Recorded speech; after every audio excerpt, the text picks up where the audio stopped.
Kepala Bidang Minerba Dinas ESDM Jawa Tengah menyebut jumlah permintaan dan penawaran terkait aktivitas konstruksi dan aktivitas pertambangan tidak seimbang. Maraknya pembangunan memicu tingginya aktivitas pertambangan yang ada di Jawa Tengah. Untuk memenuhi kebutuhan bahan baku material itu, tidak jarang pihak pelaksana proyek turut menggunakan jasa pelaku tambang ilegal.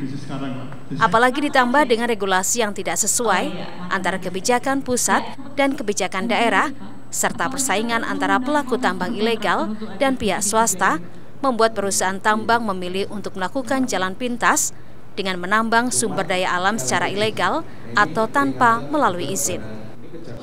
Saya juga akan memperingatkan para pemegang izin untuk tidak sembarangan memberikan izinnya untuk disewa-sewa di kontrak yang sebetulnya tidak ngambil dari lokasinya.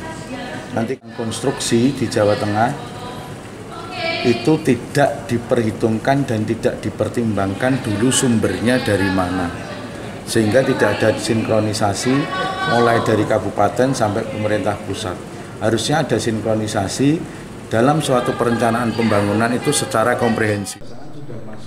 Ketua Asosiasi Tambang Batuan Indonesia berpendapat dengan melegalkan perusahaan tambang dan membuat regulasi yang jelas dan tegas dari pusat hingga daerah akan menekan munculnya perusahaan tambang ilegal yang eksploitatif, merugikan pekerja dan merugikan masyarakat daerah sekitar tambang.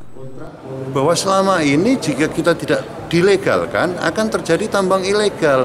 Justru dengan melegalkan itulah kita ingin mengatur, menata lingkungan dan juga masalah pertambangan ini sehingga tidak membawa konflik bagi masyarakat dengan aparat penegak hukum dan juga bisa memberikan satu pendapatan agar jalan-jalan yang dilewati katakanlah ada kerusakan kan dapat pajak. Pajak itu untuk membangun seperti itu daripada ya saat ini hanya saling lempar dari pemerintah kabupaten melemparkan ke provinsi, provinsi lempar lagi ke kabupaten, kabupaten menyalahkan pusat, ya sehingga tidak ada sinkronisasi itu.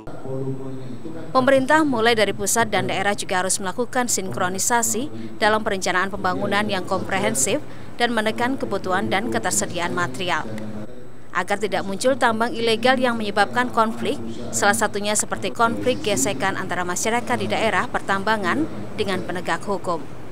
Dan juga tragedi tambang emas di Kabupaten Banyumas yang memakan korban. Cina Wirana Putri, Kompas TV, Semarang, Jawa Tengah.